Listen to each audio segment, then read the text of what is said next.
Guys, it's time for Breakthrough with Coach Lou. Coming to you live from Accelerate Life University, XLR8Life.com. Coach Lou will help you break through anything that's stopping you. Are you ready to get the motivation, the energy, the life, and all the success you really want and deserve? With no further ado, here's Coach Lou.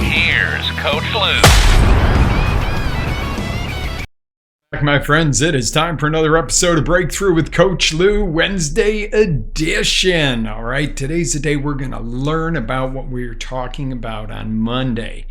On Monday, we discussed this time frame of failure, which sounds really kind of rough for a motivational type show. Failure. Why are we talking about failure? Why are we talking about resolutions that didn't work out? You know why? Because it's the beginning of February. Now, if you're watching or listening to this show later on, one of the encore presentations, or you're listening on a podcast, it may not be February, but this information is still relevant. So don't go anywhere on me right here, okay? So we talked about this on Monday, that we used the example of the gym. The busiest month is January, and then it drops major in February, and by late spring, it's like a ghost town in a lot of these gyms again. And then they get a little resurgence just for that summer when I have the six-pack abs. Oh, summer season's coming, going to shed the clothes, which, and here in Florida, we got a lot bigger summer season than most. But I remember this growing up in Western New York, where it was like, not much of it mattered too much in wintertime. You're always bundled up in jeans and heavy jackets and everything else. So you didn't really show that extra 10 pounds or whatever you put on in the wintertime. Okay, here in Florida, we tend to be a little more careful about that. No, but seriously, the time frame is what I'm talking about. The difference of what happens at the beginning of the year when everybody comes out gung-ho going, I'm going to go get in shape. I'm going to go on a diet. I'm going to take care of my finances. I'm going to get my love life back. I'm going to get married. I'm going to get divorced. Whatever it is that they are so passionate about at the beginning of the year. And all of a sudden it's like, drop back down like that thermostat. Okay, that's really part of this too. It's like a thermostat. If you don't continually heat up your motivation level, your consistency level, your dedication, it's going to start to cool down to where you were before. You're designed to do that. It's almost like your body's own thermostat. Okay. The other thing we learned on Monday was there's a difference between a must and a should. Okay, if you consider your New Year's resolution, I must do something to survive. Okay, I have to do this if I'm going to live, or if my child is going to live, or if we're going to have a roof over our head, I must go to work today. Chances are you're going to show up for work. I should go find a job before you're against the wall. You might, keep ticking at the savings till there is no savings, and then it becomes a must. You see the difference. You hear and see the emotion here. Whether it's in my face and in my hand gestures, if you're watching this, or whether you can hear it in my voice, do you hear the difference between should and a must? We went over that on Monday. Now, if you missed that episode, get back over and check it out either at CoachLou.com or XLR8Life.com and check the replays on that, guys. Get over to the Breakthrough blog. Check the replay so you know what the heck I'm talking about. If you missed it, it's okay. You can visit today and everything else and hear this, but go back to that and then do this again. It'll make a whole lot more sense to you. So a must is when you set it in here that I have to do this. This is something I will do. There's no other option. I've decided. I've cut off. Literally, decision in its Latin root means to cut off from any other possibilities. Okay, that's a must. I should go to work more. I should pick up a second job. I should start working on my business. I should exercise more. You're going to should all over yourself. You're going to be in a pile of should. Okay? I think it's kind of funny, personally. Should all over yourself. But seriously, you don't want to be in a pile of should, do you? You really want to be on the must team right here. Step up and make it a must. Okay? Now today, we're going to discover this exciting and motivating 5 reasons why you failed. That doesn't sound really exciting, does it now, Coach? Yeah, I want to find out 5 possible reasons or 5 given reasons why I failed to follow through with my resolutions. Wow, coach, grind it into the ground here. Let's kick it back down. Yeah, let's wallow in some of that failure. Well, let's. The pain, as we've talked about in previous episodes, or if you've ever been on a live event with me or anything, you know the pain can be a huge driver if it's fielded right, if it's directed right. Okay, so today we're going to feel a little bit of pain. Unless you're rocking that New Year's resolution, then let's look at something else. Because if you're rocking one thing, there might be something else you're kind of putting out to the outer edge here and not really paying attention to. But kudos if you are rocking those New Year's resolutions from this year and you're making progress and you're going. Then we don't need to kick you down into pain. Think of somewhere else you need to take action in life right now. And it's because I want to keep you on the show with me, or just learn this for the next time, or when, if possibly, those New Year's resolutions wear off. Okay, so ready to discover the 5 reasons why you failed to follow through on your New Year's resolution. Okay. The first one I think we've talked about before is the once a year thing. When do you set a New Year's resolution? New Year's Day, baby. I set my whole year by that. Okay, well that's I am not against doing New Year's resolutions. I'm not against doing goal setting on New Year's Day. I'm not against doing goal setting any day. Any day can be New Year's Day. But I'm not against doing it on New Year's. I think it's a pretty cool anchor to get you, hey, we're in a fresh year. Let's go. Let's plan it. I'm not against that. What I am against is all this ooh-wah, write it all down. And when's the next time you look at it? Next year. And then go, I failed. That doesn't feel really good. Nobody goes, I failed. Unless it's muscle failure when you're getting that last rep and push to failure. Okay, that's maybe a good fail. See, there's always 2 sides to everything. There's always, you got to look into stuff a little bit more. But on that note, you can't just set it and forget it. Does that make sense? Okay. Number 2, the obligatory. Well, mom, dad, and grandma, and everybody else always did New Year's resolutions along with black-eyed peas and everything else. And, so this is what we do. This is what you do blindly. You write it down and then look at it next year and go, oh, I didn't do it again.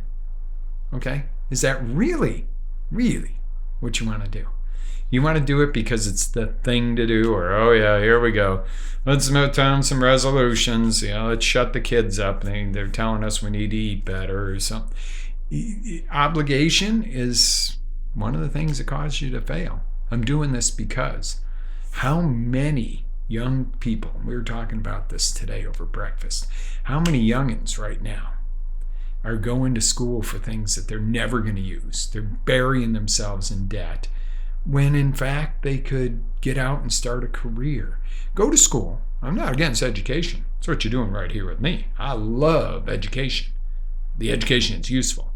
I don't love the education you sit in school for 4 years and you come out and you don't have any skills. You don't have anything that I as an employer would go, hey, come on.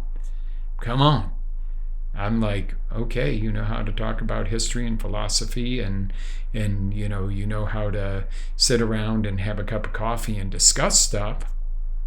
What can you do? What can you do for me as an employer? What can I provide for you to put that to work for you? Well, not a break room with beanbags, folks. I don't care. If you got a break room with beanbags, that's all fine too. I don't care what you do if you're productive. Okay? That works for some people. In other cases, it makes them even lazier. But what I'm talking about here is that obligatory. And that was a little side note, but so many people are educated and they're not using that education. Now, any education is good because it teaches you to learn. But if you're going to go throw yourself $100,000 in debt for an education, you better come out of that with some skills. That's what I'm saying there. That's what I'm saying about using it as an example for this New Year's resolution. If you're going to set the time to do this, you better follow through and get the results. Not just do it because it's a thing to do. It's like inviting somebody over for a party or a holiday, or going somewhere you don't want to go. You absolutely can't stand going there, and you go because you're obligated to. Well, you're not having any fun. They're not loving it. They know you don't like it, and they know you don't like them. You don't want to be there, whatever. Let's not play the game. Don't waste your time. If you really feel like, oh my God, I've got to go there because it's family, come up with a good excuse. Or go there with an attitude of opening a door to make it fun. That would even be the better option, is go, how can I make this fun? But if you really can't, and you've got that one annoying relative that gets drunk and argues with everybody, or, there's always, somebody's always going to put you down when you go in there anyway, and skip it. Sorry, can't make it. Car broke down, tire fell off, the gas tank is empty, whatever. But what I'm saying is, don't get into that obligatory anything. Don't just do it because you're supposed to. Do it with passion, or don't do it at all. Number 3, have you ever walked through the fog? You're like, oh, it's kind of pretty. It's kind of unique. Ooh, I'm walking through the fog, but you never really get to the fog. You never get into that point where it'd be like you can't see anything around you and it's like, oh, really cool. But you can't really tell what's out there. Vagueness is your third enemy. It's the third killer to success here. If you're too vague, you don't know your target. You can't hit what you can't see. You don't even know if you did hit it. I'd like to make a little bit more money this year. Here's $1. Get the heck out of here. Here's $1. Yeah, you made more money this year than you did last year. I need more than that. Okay, how much? Well, I don't know. Maybe a few thousand. Few? What's a few thousand? 2, 3, 30, 40, 300? Oh, quantifiable. Yeah, see where this makes sense? Not kidding, guys. This stuff works. And I know you're probably going, this is pretty basic, coach. Grade schooler could probably figure this out. Then why haven't we? Y'all, come on. All right, here we go. Number 4, lack of measure. This ties back into number 1. Once a year, and you measure it and go, failed. Or, maybe by now, hopefully you're measuring monthly at least, and you failed if you have not followed up on them. But do you see my point here? You've got to measure it. You've got to have milestones. You've got to know where and when you're going. Okay? The last one, number 5, the lack of a powerful why. If you don't have a massively compelling reason to follow through, you won't. If you go, I want to get in shape every day, I'm going to run 3 days a week, I'm going to be at the gym at 5 a.m., and you get up in the morning and you go, oh, it's rainy and cruddy out, I don't want to run, I don't even really feel like going to the gym, let me roll over and sleep for another hour. It's going to be easy to do that when you don't have a reason why that's powerful. If you look and go, I committed to this, and this is going to help me live long enough to see grandchildren someday, or to visit a certain place, or to be able to participate in a certain activity because I can't do it, or a certain job you can't get if you're not fit enough, okay? If you're going out to be a police officer and maybe you're like the rookie guy and you're middle-aged and you want to go do it and you're a pile of blubber, the old days of the big old cop belly with the coffee and the donuts, and that was for the guys that have been around and are ready to retire. You're not going to walk in the door of a police agency these days and be way overweight and out of shape and go, I want to apply for a job as a beat cop. Oh yeah, come on in. No, you're going to have to be in shape. You're going to have to be ready to take that test. Okay. Or whatever it is you're trying to do, or you're going to run your first OCR race or something. Maybe you've been overweight, and I don't judge you. I don't care where you're at right now. I do care. I want to see you be the healthiest as possible. But I'm not going to judge you. You could be so out of shape it's hard to walk to the mailbox. Okay? Less than 2 weeks ago, I couldn't walk to my own mailbox. That was from surgery, but it was an eye-opener of, oh my Lord, there are people that feel like this on a normal, everyday basis. It was a wake-up call again. Yeah, I was overweight when I was younger, and I put on some weight and, had my, my weight loss journey. If not, go check it out. It's all over these broadcasts, guys. But the fact of the matter is, it was an eye-opener that, 10, 20, 30 years from now, God willing, we all get to live that long, I don't want to feel like I felt last week after surgery. Like some people feel like that almost every day, either in chronic pain or they're overweight or they have no energy, they run out of oxygen, whatever it is. And I'm going, hey, wake up call. This could be life every day, not something that's going to pass with some rehabilitation, walking and getting back into shape. Some people feel like this all the time. And I'm like, my God, I want to go rescue the world. I want to go rescue everybody who feels like that. Let's help them. Okay?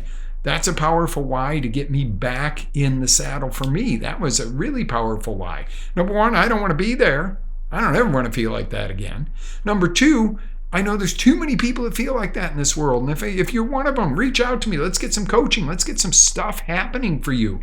Join Inner Circle. Get on and be a part of this community. And let's get you that powerful why to get you off the couch and moving if that's the case. To get you doing the best you can with what you got. You can always do better than you're doing with what you got, guys. I'm going to tell you, I'm first one's guilty about that. I'm giving my all. No, I'm not. I can give 5 more minutes today. I can do 1 more rep. I can eat 1 less bite of that food that I probably shouldn't be eating that's not as good. And I'm not saying be so rigid in your life that you never treat yourself to anything and you give up everything you like and throw away your clothes and become a monk, unless that's what it takes. If that's what it takes to get you where you're going, go be a monk. You see what I'm talking about here. But you got to have that powerful why. Why are you doing it? Well, I should. The minute the should word comes out of your mouth, you're shouldn't out of your mouth. Don't should out of your mouth. Your mouth is not for shouldn't. Okay? Your mouth is for mustin. Mustard. Think mustard. Think should. Should doesn't come out of your mouth. Mustard can go in your mouth. That's good. Okay? It's a good analogy there. So get rid of your should. Take a cleanse. Get rid of your shoulds. What's your powerful why? Let me ask you today, what is most important to you in? Okay, let's walk you through this real quick. Okay, you ready to do something useful? Okay, this isn't just about sitting back and going, okay, he's got some good ideas here. Ooh, sounds like me. Me too. Now let's do. Me do. You and me do. Okay, let's take that thing that you fell off the wagon with. Let's use dieting. That's a super one. You're going to go on a diet at the beginning of the year. Boom, boom, boom, boom, boom. You did really good. You lost a couple pounds in January. You were doing great. And you ate a couple bad meals. And now you're just kind of back to the usual. You know, it's kind of just tapered off. Well, why were you doing that diet in the first place? Well, because, I should. Okay. Probably obligatory. Once a year, I'm going to do this. It's vague because I guarantee you didn't say, I must lose 10 pounds by June. And you got nothing to measure it, okay? But then most importantly is the powerful why. Why were you going on the diet in the first place? Well, it's, everybody at work was doing it. That's not a powerful why, okay? That's not a powerful why. I want to look really good for my wedding in June. I want to look stunning for my spouse. Wow, okay, that's got a little more juice to it. If I don't get this weight off and I don't get my cholesterol down and I don't do this, I'm going to die and I'm not going to see my grandkids. Which one of those 3 do you think has a most powerful driving force for somebody? I'm going to go with number 3. Now, number 2 is pretty damn powerful too, okay? I'm not going to say that that's not a case. And I'm not even going to say that everybody at work is challenging each other to lose some weight is not a powerful why. Maybe you're competitive. You want to be a winner. You want to help everybody else. Maybe it's not about the competition, but you want to help lead and show it can be done for somebody else. Maybe you're really trying to help a friend or a coworker, and you that's your driving force here. It's not necessarily just to look good. See where you can adapt this to any portion or any reason why that has meaning to you. You might not have a cholesterol problem, a weight problem, this, that, the other. You might not be getting married. You might be happily married already. You might not want to get married. That might not matter to you. You may very well just want to help somebody else at work or be a part of the team there and really be an important part of the team. And that's why you go along with doing that. That's a powerful why. Your why may not be my why. But if it's not powerful, it don't matter what it is. And it doesn't matter how good it sounds for you to, if you're on inner circle meeting with us for those inner circle family folks, and you want to say something that you think, oh, coach is going to think that's a powerful why. But it doesn't resonate in here. Doesn't matter. It's not going to work for you. Okay, I love powerful whys. I love to hear what you're going to do. Okay, I really, really, really do. All right, so Friday. Okay, before we do it, can we agree, high five, that these 5 enemies of achievement, we've all been guilty of one or more of them. Chances are, if you failed, the F word, if you failed out on one of your New Year's resolutions, that it's at least 2 or 3 of those are present.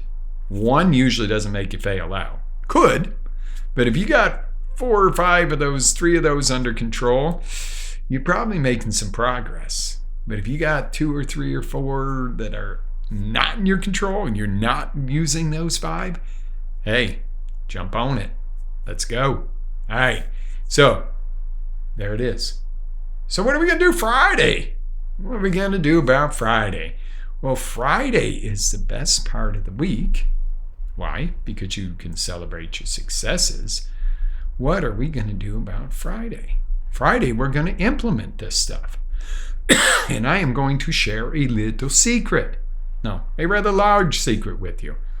Okay, we're going to cover how you manage to implement all this stuff. We're going to cover how you do it in a pretty easy little package of making sure you follow through in the ways to motivate yourself to do it. Okay? And then we're going to teach this little secret that kind of puts it on autopilot. Now, I'm not giving you the one and done thing. I'm not giving you the set it and forget it. All these catchy little phrases that we'd all like to hear, and we hear on Instagram and this, that, and the other. Set it and forget it. Make money while you sleep. Do this. Lose fat while you sleep. Well, okay. If anybody really had the magic money machine that you went night, and woke up every single morning with more money in your bank account, and you didn't have to do anything, create anything, be anything, we'd all pay the $99 for that if we could go to sleep and money would just roll in automatically. Now, there are automations. There are ways to shortcut. There are quick tips. There are ways to ingrain it. Hey, I'm all about that. But Friday, I'm going to share the secret with you that's going to really, really put this into process, make it a whole heck of a lot easier to follow through with. And again, you're still going to have to do the steps, the work, the effort. You can't go, I'm going to follow through with my workout, and then not get in the car in the morning, go to the gym, or get out and put your sneakers on and go for your run. Or you might go, Coach, I'm in a wheelchair, dude. I ain't running. I ain't going to the gym. Well, you can do some flies. You can get some bands. Okay? I'm sure you wouldn't mind me saying this. One of my guitar instructors is in a wheelchair, and he's become a very dear friend to me, and I brought him a little set of exercise bands because he was like, I really want to do something. I don't know what to do. So I brought him some exercise bands that he can do right in the chair. Now, is that going to miraculously make him walk again or anything? Anything's possible. And I would love to be able to facilitate that for him. But the reality is anything is a good step in the right direction that helps strengthen your body, strengthen your mind, strengthen your spirit, and go forward. All right, I'm really ranting today. I'm excited. I cannot wait to see you on Friday because we're going to put this all into play. Guys, live with faith, energy, passion. Always live your dreams. This is Coach Lou. Have an amazing day. I will see you Friday morning. Or if you're listening to this or watching this later in life on a replay, hey, I'll see you whenever. Because New Year's Day is a great day to set goals and to start something new. Any day is a great day to call you New Year's Day. Ready to take it to the next level? Tune in to XLR8Life.com for our live shows, encore presentations, life-changing courses, and live coaching with Coach Lou himself. As Coach Lou always says, live with faith, energy, love, passion, and always live your dream.